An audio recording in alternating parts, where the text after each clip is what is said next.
The air in the Arizona high desert tasted of sage and piñon smoke, a scent that now, for me, would forever be the smell of love. Under a blanket of stars, so thick it felt like you could reach up and stir them with a spoon, I married Ayana. Her family's land, nestled against the stark, beautiful backdrop of Canyon de Chelly, was our cathedral. The ceremony wasn't one of white dresses and organ music, but of turquoise, woven blankets, and the steady, grounding rhythm of a ceremonial drum. Her hand in mine was warm, her fingers intertwined with a confidence that settled the tremor in my own. We exchanged vows over a basket of blue corn mush, a Navajo tradition symbolizing the sustenance we would provide for each other. Looking into her dark, brilliant eyes, I saw my entire future. Ayana was a force of nature, calm like the desert morning, fierce like a summer monsoon, and the most alive person I had ever known. The celebration that followed was a blur of laughter, the savory taste of mutton stew, and the joyful movement of dancing around a roaring bonfire. I felt an overwhelming sense of belonging, of being welcomed into a world so much older and deeper than my own. That's when her grandfather, Hosteen, approached me. His face was a roadmap of 100 hard winters, his eyes holding a profound, ancient sorrow. He placed a frail, leathery hand on my shoulder, leaning in close as if to share a piece of wisdom. The drumbeat faltered for a moment, and in the sudden quiet, his voice, a dry rasp like sand on stone, entered my ear. "She's already dead." The city of Phoenix faded in my rearview mirror, its concrete and glass dissolving into the vast, Ocaran sage canvas of the Arizona desert. With every mile north, the air grew thinner, cleaner, and I felt like I was driving not just toward a place, but toward a different version of time itself. Toward Ayana, my Ayana. I pictured her face, her smile that could outshine the desert sun, and the easy way she moved through the world, as rooted and graceful as the juniper trees dotting the landscape. I'd met her in a Scottsdale art gallery, where she was curating an exhibit of modern Native American art. I was just a software engineer, lost in a world of code and logic, but she introduced me to a world of spirit, color, and story. She wasn't just beautiful, she was alive in a way I'd never known. She spoke of the land not as property, but as a relative. She saw stories in the wind and wisdom in the stars. Pulling onto the dusty road that led to her family's home on the Navajo Nation, my heart hammered with a mixture of excitement and reverence. This was it. Our life was beginning here, under the endless turquoise sky she called Yaddle Hill. I saw her then, standing on the porch of her family's modest home, her dark hair blowing in the breeze. She waved, and the simple gesture felt like a promise of everything to come. Her grandfather, Hosteen, sat in a worn wooden chair nearby, his gaze distant but steady as he watched me approach. He gave a slow, deliberate nod, a quiet acknowledgement that felt like an acceptance. In that moment, surrounded by the raw beauty of her world and the warmth of her presence, I felt an unshakable certainty. This was forever. The words, spoken in a dry, rasping whisper, hung in the air long after Hosteen had turned away. "She's already dead." The cheerful rhythm of the drum, the laughter of Ayana's cousins, the crackle of the piñon wood fire, it all faded into a dull, distant roar. My blood ran cold, a sudden winter in the warm Arizona night. I blinked, expecting the old man to still be there, a cruel joke twisting his lips. But he was gone, swallowed by the shifting crowd of family and friends celebrating around the bonfire. My gaze snapped to Ayana. She was talking with her mother, her face animated, her smile as radiant as the string lights above us. She looked vibrantly, impossibly alive. Every beat of my heart screamed that Hosteen was wrong, a senile old man speaking nonsense. Yet the chilling certainty in his voice had felt like a prophecy, a final, unarguable truth. "Ethan," Gianna's hand found mine. Her touch, which moments ago was my anchor, now felt like a jolt. "You look like you've seen a ghost." I forced a smile, a brittle thing that felt like it might shatter. "Just overwhelmed," I managed, the lie sticking in my throat. "All of this, it's perfect." She squeezed my hand, her eyes full of a love so pure it now seemed terrifying. It is, isn't it? I excused myself, mumbling something about needing some air. My feet carried me away from the firelight, my eyes scanning the darkness for a sign of Hostine. I circled the gathering, my search growing more desperate. He was nowhere. Had I imagined it? The desert air was thin, the altitude no. The memory was too sharp, the fear too real. I returned to the celebration, but everything was different. As I watched Ayana laugh, a dark, terrible question began to bloom in the back of my mind. Who, exactly, had I married? The air in the small, circular hogan was cool and smelled of cedar and clean earth. A single oil lamp cast flickering, golden light across the woven blankets on our bed. Yana, my wife, turned to me, her dark eyes soft and luminous. She undid the turquoise clasps in her hair, letting it fall like a black waterfall over her shoulders. "Are you okay, Ethan?" she murmured, her voice a gentle melody. "You've been so quiet since the feast." I forced a smile, the muscles in my face feeling stiff and unfamiliar. Just overwhelmed. It was a perfect day. The lie tasted like ash in my mouth. My mind wasn't on her beauty or the sacred space we now shared. It was snagged on Hostine's rasping whisper. "She's already dead." I watched her as she moved, a phantom ache starting behind my eyes. I saw the pulse beating gently in her throat, the rise and fall of her chest with each breath. It was all so normal, so vibrantly alive. Was this some cruel, elaborate test?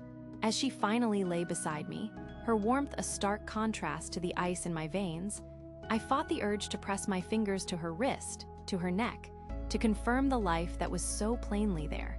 Later, when her breathing deepened into the steady rhythm of sleep, the paranoia won. My heart hammered against my ribs as I slipped out of bed. Her small purse was on a wooden stool. With trembling fingers, I opened it. No pill bottles, no appointment cards. Just a tube of lip balm, her driver's license, her face smiling, her birth date confirming she was 26, and a folded receipt from a bookstore in Flagstaff. There was nothing. No clue, no secret, no explanation. I stood in the near darkness, the silence of the desert night pressing in, feeling more lost and terrified than ever before. The first pale light of dawn crept through the Hogan's eastward-facing door, painting a soft stripe across the floor. Ilyana stirred beside me, her breath warm against my shoulder. I hadn't slept a second. Every time I closed my eyes, Hostine's words echoed in the darkness. "She's already dead." "Good morning, husband," Ilyana murmured, her voice thick with sleep. She snuggled closer, her arm draping over my chest. Her touch, which should have been a comfort, felt like a brand. I forced a smile and kissed her forehead, my lips feeling stiff and unnatural. "Morning, my love." We joined her family in the main house, where the smell of coffee and sizzling bacon mixed with the sweet scent of piñon smoke from the stove. Laughter and chatter, in a mix of English and Navajo, filled the kitchen. I felt like a ghost at the feast, a silent observer separated by an invisible wall of dread. Iana's mother, Lena, handed me a plate piled high with scrambled eggs and fried bread, her smile warm and genuine. I thanked her, my throat tight. My eyes scanned the room, the porch, the yard beyond. No sign of Hostine. "Everything okay, Ethan? You look tired," Gianna said softly, touching my hand. "Just overwhelmed." "In a good way," I lied, forcing a forkful of eggs into my mouth. The food tasted like ash. After breakfast, I made my excuse. "I think I'll take a walk. I want to see the sunrise over the mesas." "I'll come with you," she offered, her eyes bright. "Actually," I said, trying to sound gentle, "I just need a minute to myself, to process it all. It's a lot to take in." Her expression softened with understanding. "Of course. I get it." Relief washed over me as I stepped out into the crisp morning air. The vast, silent landscape stretched before me, a canvas of ochre and red under a violet sky. My heart pounded a frantic rhythm against my ribs as I scanned the property, my walk turning into a desperate search. I checked behind the livestock pen, circled the other Hogans, my gaze darting everywhere. He was nowhere. Was he avoiding me? Just as a knot of pure panic tightened in my stomach, I saw him. He was sitting on a weathered bench at the very edge of the mesa, a solitary figure wrapped in a blanket, staring out into the immense, empty expanse of the desert. Now, I would get my answer. The air was thin and cold, biting at my exposed skin as I walked across the hard-packed earth toward the old man. Each step felt heavy, a drumbeat of dread against the immense silence of the dawn. Hosteen didn't turn as I approached, his gaze fixed on the horizon where the sun was beginning to bleed purple and orange into the dark sky. His stillness was unnerving, like a stone monument that had seen 1,000 sunrises. "Hosteen," I said, my voice cracking from a dry throat and lack of sleep. "We have to talk." He remained silent for a long moment, making me wonder if he'd even heard me. Finally, without looking at me, he spoke. "The Dene say the holy people paint the sky each morning. A new beginning." His voice was a low rumble, like distant thunder. "I don't care about a new beginning," I snapped, the words coming out harsher than I intended. "I care about my wife. What you said to me, she's already dead." "What does that mean? Is she sick? Is there something you're not telling me? For God's sake, I have a right to know." The silence stretched again, thick with unspoken weight.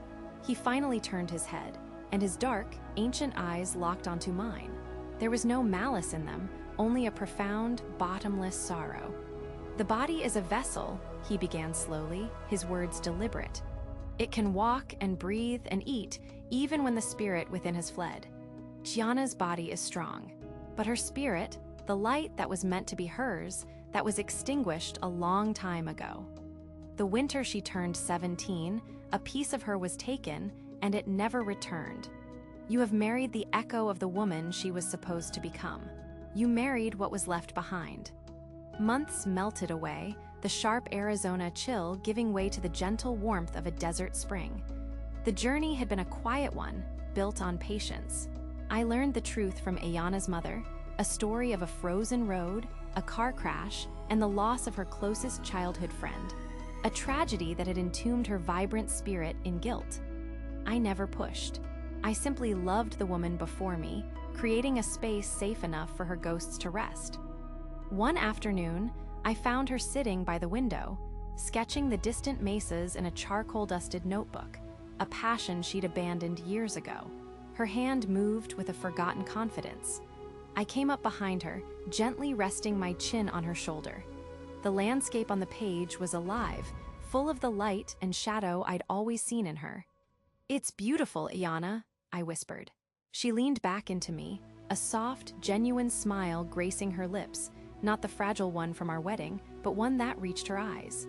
I forgot how much I loved the colors out here. That evening, during a family meal, I felt Hosteen's gaze. Later, as Ayana and I cleared plates, he approached. He placed a wrinkled hand on her cheek, his eyes soft with a love that transcended his grief. He spoke a few quiet words to her in Navajo, and she nodded, her eyes glistening. Then he turned to me. He didn't speak, but he gave a slow, deliberate nod. It was an acknowledgement, an acceptance. He no longer saw me as the man who married a ghost, but as the one who had waited for her soul to come home. Under the vast, star-dusted sky where our journey began, Ayana curled into my side. The silence was no longer a void, but a shared peace. "Thank you," she said softly, her voice clear, "for finding me." I held her, realizing our life wasn't about reviving the past, but about building a future together under the desert stars.